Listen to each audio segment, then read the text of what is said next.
So I'm really glad tonight that we get to hear from the fabulous and talented and fashionable Anna Giuliano, who has been part of the community for almost 4 years now. Almost 4 years.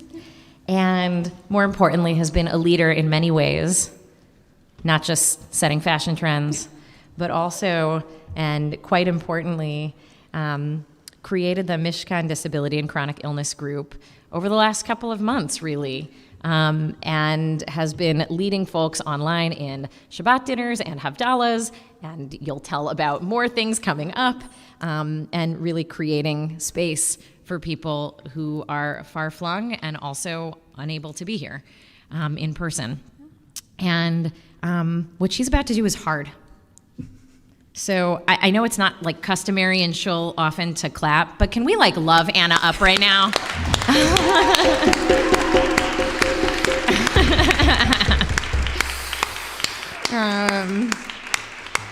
So thank you, Anna, for sharing your Torah with us, for sharing your truth with us, and for being here tonight. Thank you. This has been my year of Hineni. And when I had this idea, it was actually thanks to Teme. Hi. Because she made a video about how much Mishkan has connected her to our community online. And after I saw that, as fast as I could hobble myself, I went over to Maddie on Yom Kippur. My Yom Kippur dress is a white pencil dress, 3/4 sleeve, decorated with googly eyes so that I can be a more biblically accurate angel. It's very important. Yes. And I ran up to them. I'm like, Maddie, we need a disability chronic illness group. And like, yeah, awesome. And if you've ever had a Hineni moment, supposedly you can say, no, you can't. It is like this urge, this fiery energy inside of you that you just have to do the thing. You have to get it done. Because if you say no, it feels like things are going to be incomplete. And so that's how that group happened. And yes, I'm Anna or Anna Chaya. We have some really fun stuff coming up in our group. So while I may be the founder, this is a community-led group. So we pass off different hosts. So on the 24th, I thought it was it's the Friday. 24th, we are having a pre-Shabbat craft hour. There are several. I am a crocheter. I'm also currently painting a birdhouse. Yes, right? Gotta save the Chicago birds. There are also several knitters and painters, so it's going to be a lot of fun. And we will also be having a Purim event, which will be very exciting. All of our events are over Zoom, unless otherwise specified, but I mean, it's going to be over Zoom for a long time. Amazing. We also don't police who joins our group. It does not matter what your illness or disability is. You have a place within our group. Nobody's going to tell you, oh, you're not sick enough. Oh, no, that's not okay. No, you are welcome within our group, and we would love to have you. So, yes, hi, I'm Anna. You may know me for my relentless enthusiasm, keen fashion sense. If you are in various stages of vision loss, blind, or listening on the podcast, I am wearing a black shirt that says disability rights are human rights in a 1960s font with muted jewel tones, a thick white belt, a yellow circle skirt, and burgundy shiny Doc Martens. And my hair looks like my grandmother in the 1960s. So, and obviously you can tell I'm a very jovial gal. I do a lot of scary things, but this is one of my scariest. I will be discussing things that I have only talked about within the disability community to a room of primarily able-bodied people who are not currently masked. So you can tell I'm freaking out right now. I chose very selectively when I come to crowded places like this. And only when I really want to be there, which I do here tonight, Shabbat Shalom. And for reasons I'll explain in a moment, it is a big risk for me. So when I do come to Shul or go to a gathering of primarily unmasked people, I also make sure that I don't have any unmissable upcoming appointments in the 2 weeks that follow. Living with rare incurable disorders, I have a lot of doctor's appointments that I cannot miss. And I am honored today as I am holding all of these people who might never have an opportunity like this, including the Mishkan Disability and Chronic Illness community, the larger Chicago disability community, and the disabled Black, Indigenous, and peoples of color community who experience abhorrent medical abuse, and the larger American disability population. While we will be barely scratching the surface of disability and chronic illness experience, I chose to discuss a few things that impact chronically ill and disabled Chicagoans every day. I am a very sensitive being. I will cry. I don't know when. It might happen multiple times. And I also live with aphasia, which I'll describe in a little bit too. So I often lose my words. I have been in-house when Mishkan has hosted some wonderful individuals speaking about their experiences in minority communities. And sometimes what they share is new. And for people who've not had their experiences, it can be really hard to hear. And as they've said before me, and I will say to you right now, anything that you hear that is hard, I thank you for hearing me. And I thank you for being loving, patient, and kind. Does anybody else hate the new update for Adobe, Acrobat Reader? There's always a sidebar and it wants to talk to me and I don't want to talk to it. The disability and chronic illness community is not a monolith. There are many people who are disabled but are not chronically ill, and there are many people who are chronically ill but not disabled. I am someone who is both. No disability or chronic illness journey is the same. So this is my experience. I would also like to define the word ableism, which might be new to some of you. Ableism is the discrimination and social prejudice against disabled people in favor of able-bodied people. And just like any ism, it comes in so many forms. Anyone can become disabled or chronically ill at any time. It is just a matter of luck, time, and genetics. We have seen this as millions of people have become disabled because of long COVID. And I know that this is something that is uncomfortable to hear. And I know for many people, the idea of being disabled is the worst thing that you can be. But it's true, and it happened to me. Now, I have always been the sick kid. Every class has one. I was the kid with the nebulizer strapped to my face, coloring really angrily while I watched all of my friends play in the snow. But I never thought that I would become disabled. Since 2019, my body and my health started a drastic decline. I started having very severe jerks and spasms in my legs and my back. The pain in my body became so severe that I could no longer stand unassisted for more than 30 minutes. I developed aphasia, which I describe as losing all of my words and fearing that I will never speak again, even if they are right in front of me. I started losing the strength in my arms and my hands, which forced me to give up my 10-year career as a hair and makeup artist. But absolutely worst of all, I broke my favorite mug trying to get it into the microwave. And it was an excellent shape. And for many people who struggle with these kinds of neurological issues, trying to get things into other things is like the sign that you gotta do something. That mug's memory is a blessing. But with all of this, I refused to call myself disabled.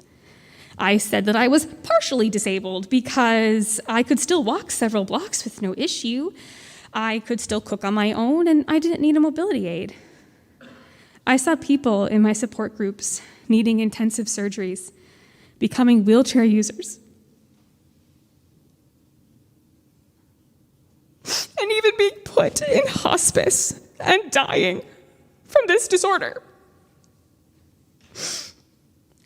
I wasn't sick enough to be disabled until I was. I was struggling with the concept of being, quote, fully disabled until my two friends who are looking at me right now snapped me out of it and said that if I didn't accept that I was disabled because of my internalized ableism, it would kill me. I slowly accepted that I needed more help. I accepted that my life's focus now is keeping myself alive. I accepted that to preserve my body, I needed to use a mobility aid. And like any kind of recovery or acceptance, it's a journey.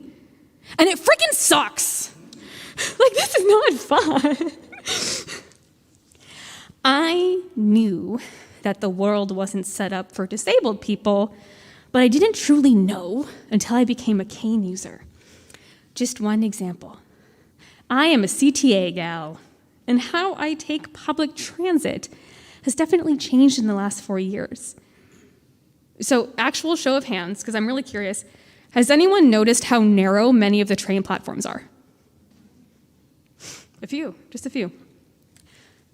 Has anyone noticed how large the gap is between the train and the platform?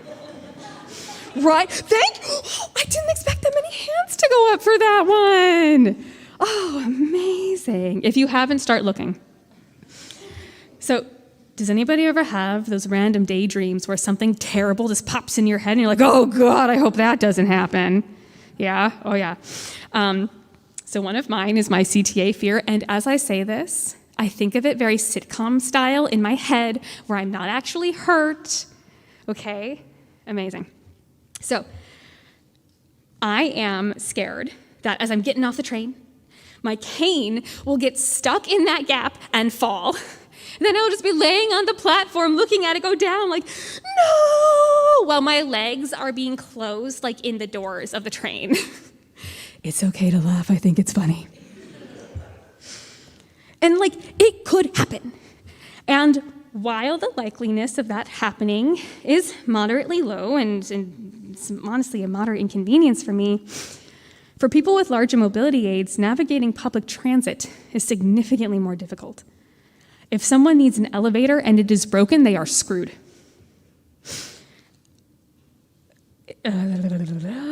We love aphasia, we love it so much.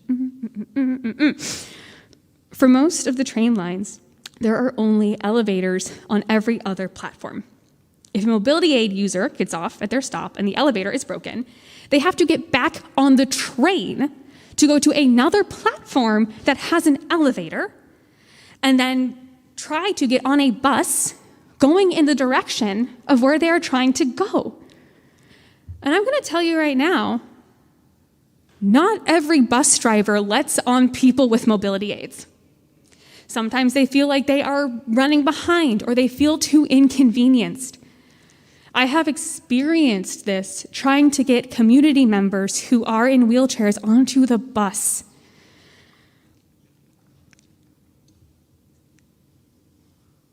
And in my humble public transit user opinion, public transit must be for everyone, and I encourage all of you to learn how to buckle in a wheelchair on the bus, because you never know when you might be in that situation. Issues with public transit are just one example of extreme lack of accessibility everywhere.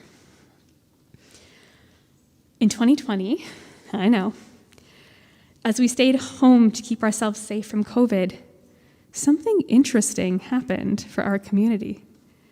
We felt supported. People were saying, Pikuah nefesh, we must protect high-risk people at all costs. So many of our lifelines became stronger. For many homebound or partially homebound folks, the internet has always been a way to connect to the outside world, and now everyone was online. Our lives became so much richer.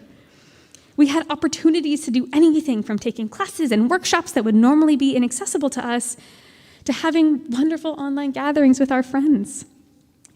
But then, as the world started opening up again, many of these opportunities went back to being in person. Able-bodied friends that we were able to connect with safely now only wanted to hang out in person and go to bars, concerts, restaurants, insert whatever crowded in-person event where no one was masked, Riot Fest. We were left behind. I was left behind. I was the sick little girl with the nebulizer again, watching everyone get to live their lives without me. Ooh, this is the tough part, folks. Then there was a terrifying shift. The people who were saying, Pikuah nefesh, we must protect high-risk and disabled people, started saying things that make us afraid. We hear, the president says the pandemic is over. You only have to be concerned if you are chronically ill or disabled, so we don't have to worry. Thank you, friends. The mortality rate of COVID is only 4%. Why are we making COVID safety choices for just a few disabled people? I don't understand why we have to bend over backwards for these accommodations that only a few people need.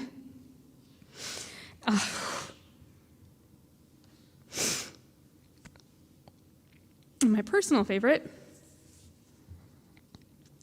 just let them die. It's survival of the fittest. And I really, really wish that I was being hyperbolic with that last one, but I have seen that verbatim in the comments of disabled people's posts on Instagram, TikTok, and shockingly, the Rogers Park Neighborhood News Facebook group. That's my community. That's my neighborhood. I have heard some of these things even said within the Mishkan community and the larger Chicago Jewish community.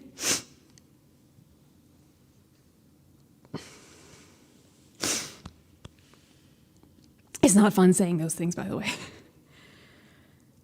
Standing here and saying those things out loud to a room of mostly able-bodied people fills me with anxiety and incredible fear. It's terrifying knowing that there are people out there who see me walking with my cane, even though she's real cute, custom made for me in the UK, and thinking that it would be beneficial to society if I was dead so I don't contaminate the gene pool.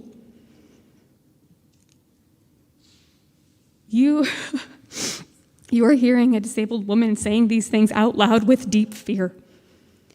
What do those words sound like to you? What do these statements remind you of? Ableism is a tool of white supremacy. It wasn't just the 6 million Jews that were lost in the Shoah. They also took disabled people, Roma people, members of the queer community, and anyone that they deemed as inaccessible and imperfect for their perfect world. All forms of hate are interrelated. As Jews, y'all, we must not be complacent nor support this rhetoric and behavior. It is our job to actively fight it. It is our purpose.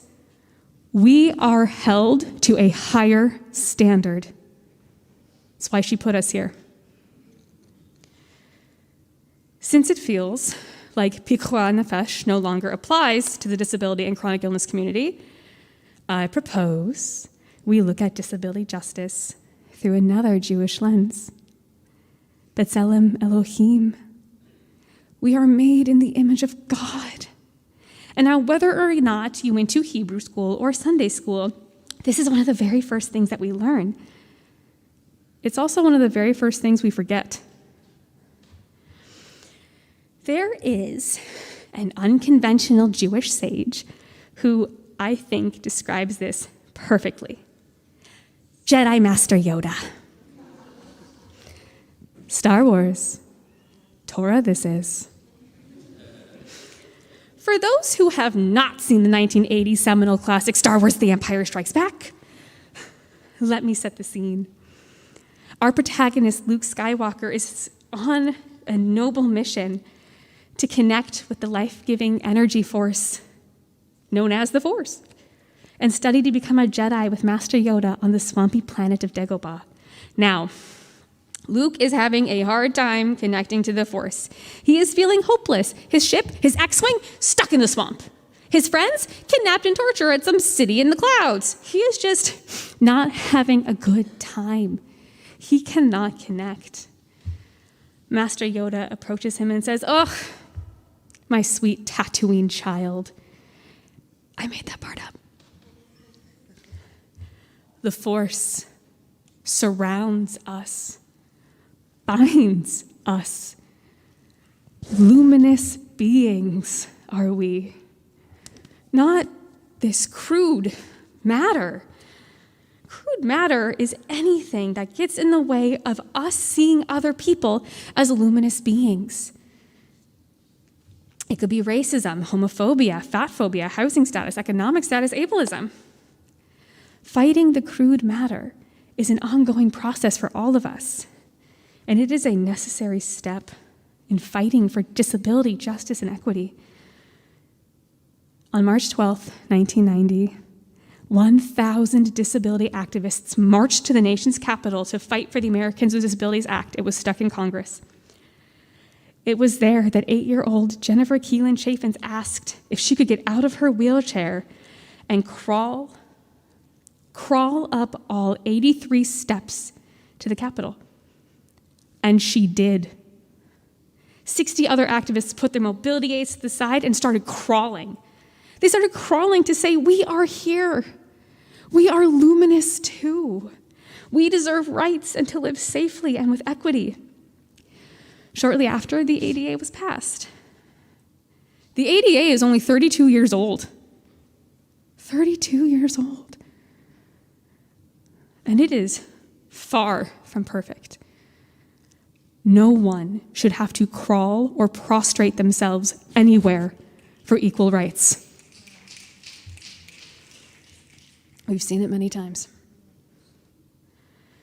In order for disabled folks to have true justice and equity, everyone must be involved, especially able-bodied people. We have been screaming for years with little progress. We need new and different voices seeing us, fighting for us, and listening to what we need is how we will stay safe. Hello to this room of new and different voices.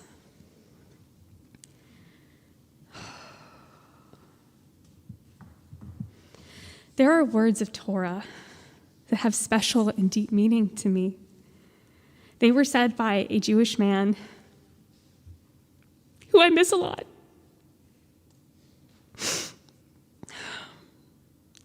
They were said by a Jewish man whose actions and relentless enthusiasm have always inspired me to stay active, and his memory will always be a blessing to me. The late Senator Paul Wellstone. We all do better when we all do better. Do better. There are small things that you can do to improve our lives, and at this point in this global panorama, and with Biden lifting the COVID state of emergency in May, when the thought of wearing a mask is torture for many people, wearing one is an act of radical love. Thank you. Okay, I'm going to get a little mad. Brace yourselves. Now listen.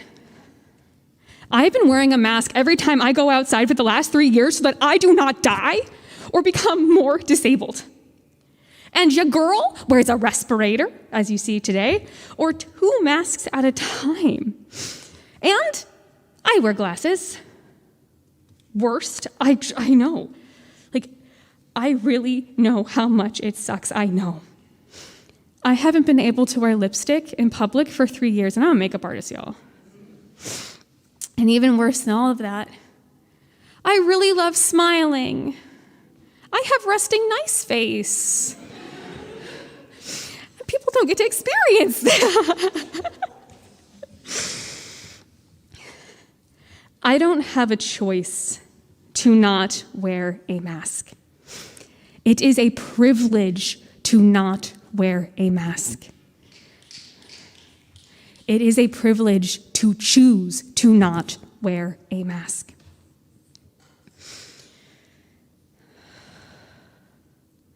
Even if you just wear one on the train, I feel like I can safely sit by you. If you run any kind of class or programming, I implore you to have safe online options.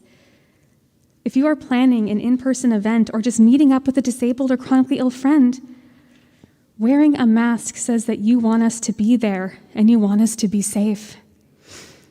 We must acknowledge that not wearing a mask is a privilege. You must make accessibility and inclusion a priority. Putting on a form, what are your accessibility needs, is often not enough. Reaching out and asking how you can make their experience comfortable and safe speaks volumes. This week, we read from Parshat Yitro, the section of the Torah containing the Ten Commandments, as we were talking about earlier, and in my opinion, has the best midrash. The tradition in synagogue is for everyone to stand and recreate that revelation, that moment at Sinai, when all people, and all the people who become Jewish, the people that married into Jewish families, however they came home to Judaism, all of our souls were there. We were all there. But not everyone was standing. Babies were in somebody's arms. Older folks were leaning on their children, and disabled people might have been in wheelchairs or chairs or using mobility aids. People who could not hear felt her presence and felt the Ten Commandments.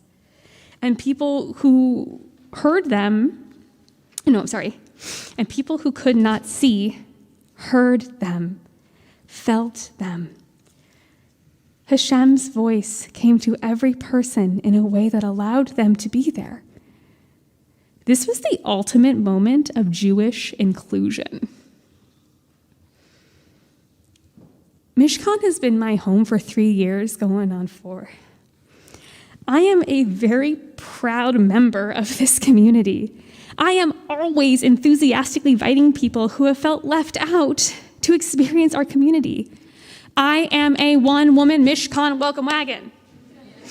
Yeah, I know. No, like for real, if somebody wants to come and they're like, I don't know who to go to, Anna, I will sit with them. Always, all the time. I am sure, like many of you, I spent a lot of time shul shopping. I was always feeling like I was too radical, way too tattooed. And I am someone that grew up tortillas on the table and not challah. I was afraid that even just culturally, I wouldn't fit in. Mishkan was the first place that felt like I made sense in a Jewish community. I feel comfortable dissecting Torah with my tattoos out in my bold fashion, and I immediately found my own little family inside of this community. I am still friends with most of the people I met at my first service I attended. 2 of them are actually here today. I know, look at this friendship. This community has been a huge part of my partner Benji. He's on the D team, singing in a mask every week.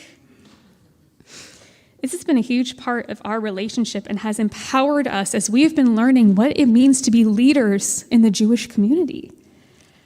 I was attracted to Mishkan because right in the values statement, you can go to the website, you can look at it. It's a statement. We are radically inclusive. Radically inclusive. I am really grateful for Mishkan's outdoor services when we've got that beautiful Chicago weather. I love the online Passover Seder. I look forward to it every year. And I'm grateful for the classes. And what I'm incredibly grateful for, looking at you, live stream team, hello, hi friends. I am grateful for this live stream crew and Mishkan putting in the effort to live stream every single service. Do you know what they have to do? Because remember, we're Mishkanites, we schlep, we don't have a place.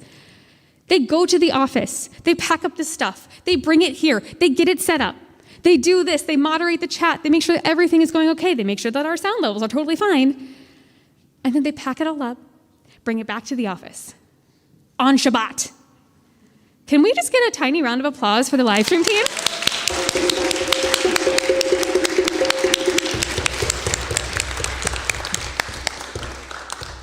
I mean, that's how our little club in my family is watching right now.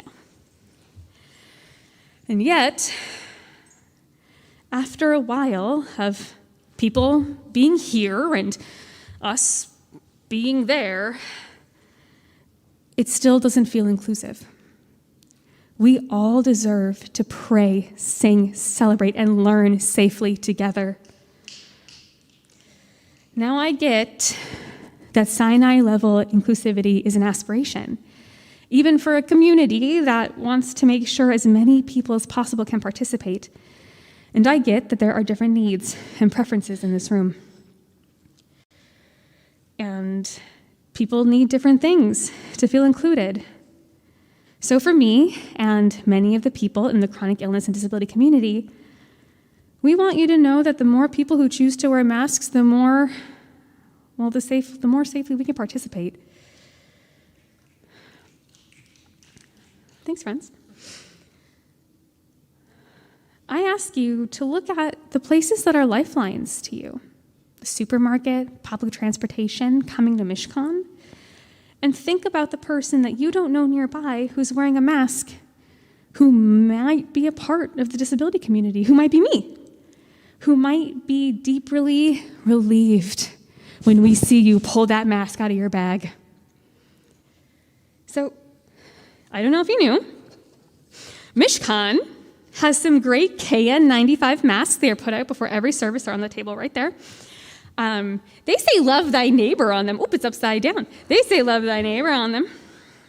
So KN95s are one of the most effective masks. They are one step down from this. This is an N95 respirator. It's a 3M Aura. I challenge us to do these things. Oh, this is where we cry. Ooh. Can you tell how much I love my community?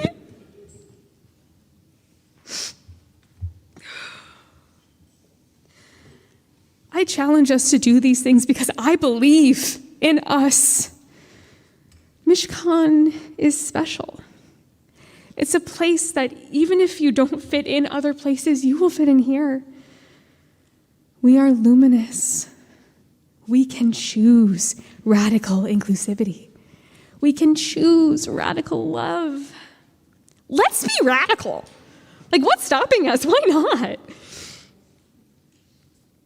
When we all do better, we all do better. May the force be with you. Shabbat shalom.